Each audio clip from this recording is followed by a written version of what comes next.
Hello guys, जय हिंद। कैसा हो आप सब? उम्मीद करता हूँ अच्छे होंगे। तो फाइनली आज है 24 जून और आज से आपके एयरफोर्स XY ग्रुप के लिए जो है रजिस्ट्रेशन चालू हो गया है। तो आप भी जो है फॉर्म जरूर भर लीजिएगा 1-2 दिन के अंदर, क्योंकि लास्ट टाइम में क्या होता है कि सर्वर डाउन हो जाता है तो दिक्कत होगी आपको फॉर्म भरने में। ठीक है, तो 1-2 दिन में फॉर्म भर लीजिएगा। बाकी डॉक्यूमेंट्स वगैरह से रिलेटेड मैं आपको वीडियो दे दूंगा। लेकिन अभी फिलहाल इस वीडियो में जो हम बात करने वाले हैं वो टॉपिक सबसे इंपॉर्टेंट है, क्योंकि देखो आज है 24 जून और आज से ठीक 30 दिन बाद यानी 24 जुलाई से आपका एयरफोर्स XY ग्रुप का एग्जाम होगा। सिर्फ 1 महीने का समय आपको बचा है। तो अभी इस 1 महीने में तैयारी कैसे करनी है कि 1 ही महीने में तैयारी करके जो है हम एग्जाम क्रैक कर लें, वो सारी चीजें इसमें हम जो है कुछ टिप्स हैं जो मैं आपको बताने वाला हूँ।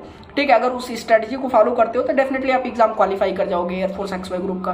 तो अब देखो ध्यान से समझना, इस बार एयरफोर्स एग्जाम में जो है 2 तरह के कैंडिडेट बैठने वाले हैं। पहले तो जो सबसे ज्यादा एक्सपीरियंस कैंडिडेट हैं, जैसे मान लो जिन लोगों ने एग्जाम दिया था, जिनका रिजल्ट रुका पड़ा था, ठीक है, जो कैंसिल हो गया या फिर जिनका इनरोलमेंट लिस्ट कैंसिल हो गया, वो काफी ज्यादा एक्सपीरियंस कैंडिडेट हैं, क्योंकि वो 2 से 3 बार एग्जाम दे चुके हैं। उनको पता है कि एग्जाम में क्या क्या आता है, किस तरह के क्वेश्चंस बनते हैं। और दूसरी तरफ जो नए कैंडिडेट हैं, जो बिल्कुल फ्रेशर्स हैं, जिनको एयरफोर्स के बारे में कुछ भी नहीं पता है, हाँ वो बस हो जाते हैं। कुछ ऐसे कैंडिडेट होते हैं फ्रेशर्स में भी हो जाते हैं जो पहली बार में क्वालिफाई कर लेते हैं यार।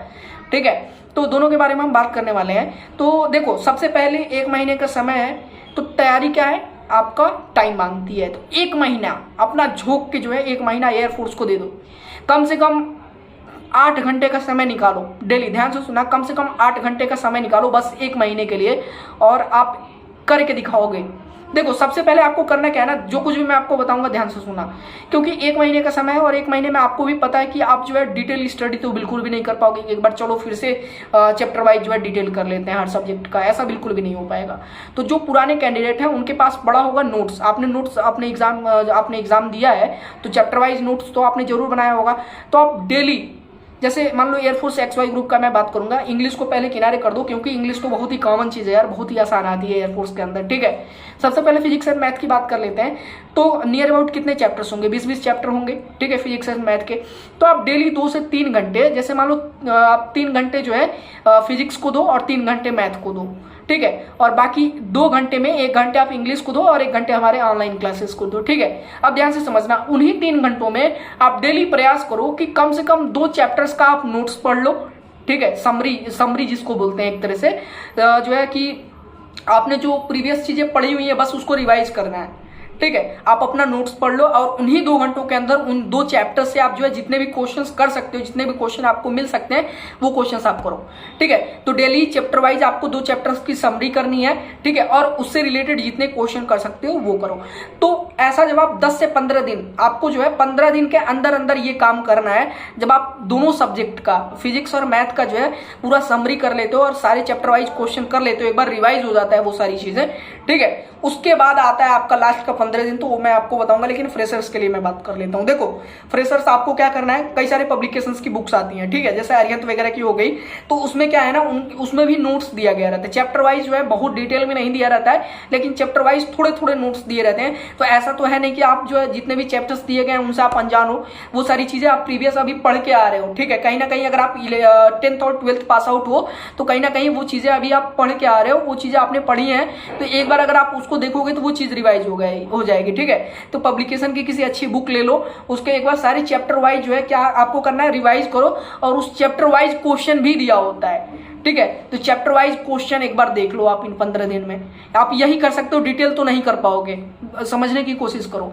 ठीक है, जब आप इतना कर लेते हो, एक्स ग्रुप वालों ध्यान देना, लास्ट के जो 15 दिन बचते हैं ना, 15 दिन में जितना भी आप प्रैक्टिस कर सकते हो, जहां से भी आपको टेस्ट सीरीज मिले, मॉक टेस्ट मिले, ऑनलाइन में आजकल तो दुनिया भर के ऑप्शन आ गए हैं। ठीक है, मैं आपको मैथ का भी प्रैक्टिस सेट प्रोवाइड करवा दूंगा, ले लेना। फिजिक्स का भी जो है प्रैक्टिस सेट मैं आपको परीक्षा ऐप पे दिलवा दूंगा। ठीक है, मैं आपको कोड बता दूंगा, उस पर 50% का डिस्काउंट मिल जाएगा। करके जितना भी आप टेस्ट सीरीज लगा सकते हो ना, किसी भी ऐसा नहीं है कि ये टीचर बुरा है या ये टीचर अच्छा है। जिस भी टीचर से आपको प्रैक्टिस सेट मिलता है लगाओ, क्योंकि आपके पास नंबर ऑफ क्वेश्चंस आ रहे हैं, आप अधिक से अधिक प्रैक्टिस कर पाओगे। और एक प्रैक्टिस ही एक ऐसी चीज है जो आपको 30 दिन में सिलेक्शन दिला सकती है। इसके अलावा डिटेल करके कभी नहीं कर पाओगे। ठीक है, तो अब बचता है आपका इंग्लिश वाई ग्रुप और एक्स ग्रुप दोनों के लिए कॉमन है। तो इंग्लिश बारे में मैं बात कर लेता हूं। देखो इंग्लिश में क्या है, ऐसा तो है नहीं कि जो आपने रूल्स पढ़े हैं ग्रामर के वो बदल जाएंगे। ऐसा बिल्कुल भी नहीं है। बस आपको करना क्या है कि जो रूल्स आपने पढ़ा है उसी रूल्स पे आधारित जितने भी आपके इंग्लिश के चैप्टर्स हैं अधिक से अधिक क्वेश्चन का प्रैक्टिस करो, ठीक है। कोई अच्छी बुक ले लो इंग्लिश की, ग्रामर की, ठीक है, जिसमें वो सारे चैप्टर्स के क्या है एक्सरसाइजेज हो, प्रैक्टिस करो, ठीक है। क्योंकि लास्ट टाइम में जब आप प्रैक्टिस सेट लगाओगे, टेस्ट सीरीज लगाओगे, उसमें भी तो आपको क्वेश्चंस मिलेंगे, लेकिन फिलहाल मैं आपको ये रिकमेंड करूंगा कि जो मुख्य चैप्टर्स है ना मैं आपको बता दूंगा, उन चैप्टर्स का आप प्रैक्टिस कर लो ग्रामर में। जब आप एक बार 10 दिन 15 दिन 1-1 घंटे बैठ के जब आप प्रैक्टिस कर लोगे ना, वो चीज आपके लिए बेस्ट हो जाएगी। और लास्ट का जो बचा आपका सेकंड सेक्शन जो है इसमें वोकेब्स का, जैसे मान लो ग्रामर वाला सेक्शन आपने क्लियर कर लिया, फिर बचा वोकेब्स का, तो वोकेब्स में आपको देखो थोड़ी सी मेहनत करनी पड़ेगी, क्योंकि वोकेब्स जो है आपके 20 नंबर में कम से कम 7 से 8 नंबर कवर करता है। अगर वोकेब्स नहीं सही रहेगा तो फिर आप पीछे हो जाओगे। तो आधे घंटे डेली अपने वोकेब्स पर, इसीलिए मैं आपसे कहता हूं ना कि अपने डेली लाइफ में आप ग्रामर का जो है यूज करो अधिक से अधिक। जब आप वर्ड यूज करोगे, ठीक है, एंटोनिम्स सिनोनिम्स अपने आप आपको सारे रट्टे याद हो जाएंगे, ठीक है। इसीलिए मैं कहता हूं डेली लाइफ में थोड़े बहुत जो है इंग्लिश का यूज किया करो। अब देखो इंग्लिश में आपको बता देता हूं, इंग्लिश बहुत ही इजी आता है एयरफोर्स के अंदर। जब मैंने जब एयरफोर्स का एग्जाम दिया था उस समय मेरे 20 में 19 नंबर आए हुए थे एयरफोर्स में। तो आप सोच सकते हो कि एयरफोर्स के इंग्लिश का क्या लेवल होता है, या फिर जो एक्सपीरियंस कैंडिडेट है जिन्होंने 1-2 बार एग्जाम दिया है उनको पता होगा कि किस तरह का जो है इंग्लिश आता है। तो इंग्लिश का टेंशन नहीं लेना है। अब बचता है वाई ग्रुप वालों के लिए रागा, ठीक है। अब रागा के अंदर देखो, रागा का आपको टेंशन लेना नहीं है, थोड़ा सा मैथ प्रैक्टिस कर लेना, जो 10th बेसिस पे है उसका प्रैक्टिस आपको जरूरी है, क्योंकि वो कम से कम कहीं कहीं जो है 7-7 8-8 क्वेश्चन जो है ये लोग मैथ से दे देते हैं, ठीक है। बाकी रागा के अंदर जो कुछ भी है, रीजनिंग है, जनरल साइंस के एक आध क्वेश्चन आ जाते हैं, करंट अफेयर्स और जीके, वो मुझ पे छोड़ दो, ठीक है। रागा में मैं आपसे प्रॉमिस करता हूं कि आपका नंबर कम नहीं होने दूंगा, लेकिन एक चीज मैं आपको पहले रिकमेंड कर देता हूं कि आप XY दोनों के पीछे मत भागो।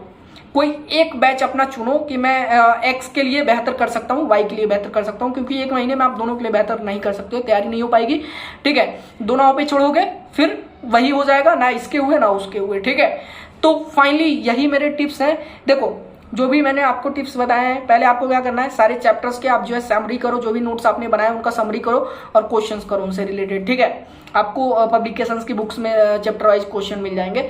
जब आप 15 दिन ये कर लेते हो तो लास्ट के 15 दिन जितना भी आप टेस्ट सीरीज, मॉक टेस्ट, ये सारी चीजें जितना भी आपको मिलती हैं उनको लगाओ और फिर जाओ एग्जाम में बैठो, देखो आपको हवा लगेगा एग्जाम, ठीक है। तो फाइनली वीडियो पसंद आई है तो वीडियो को लाइक कर दीजिएगा, और मैं कुछ बुक्स भी आपको पब्लिकेशन की रिकमेंड कर दूंगा, वीडियो में कर दूंगा, उसके बारे में मैं बता दूंगा, ठीक है। और फिलहाल के लिए तो वीडियो को लाइक कर दीजिएगा, चैनल को सब्सक्राइब कर लीजिएगा, और इस वीडियो को जितना शेयर कर सकते हैं ना उतना शेयर करिए, ताकि आपको दोस्तों तक भी ये वीडियो पहुंच सके और उनको भी स्ट्रैटेजी पता चल सके कि 1 महीने में जो है आप कैसे फोड़ सकते हो एयरफोर्स एग्जाम को। लेकिन जो मैंने कहा है कि देखो सक्सेस हमेशा जो है टाइम मांगता है, समय मांगता है, और जब आप टाइम नहीं दोगे ना तो समय की कोई वैल्यू नहीं रह जाएगी।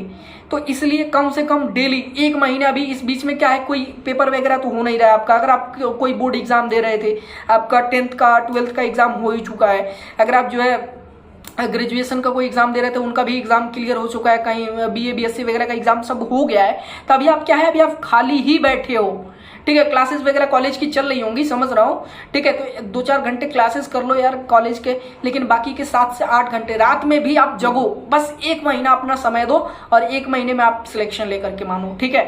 तो फिलहाल के लिए फिर मिलते हैं एक नए वीडियो में, एक बार शेयर जरूर कर दीजिएगा, आप सभी से रिक्वेस्ट है। चलिए धन्यवाद।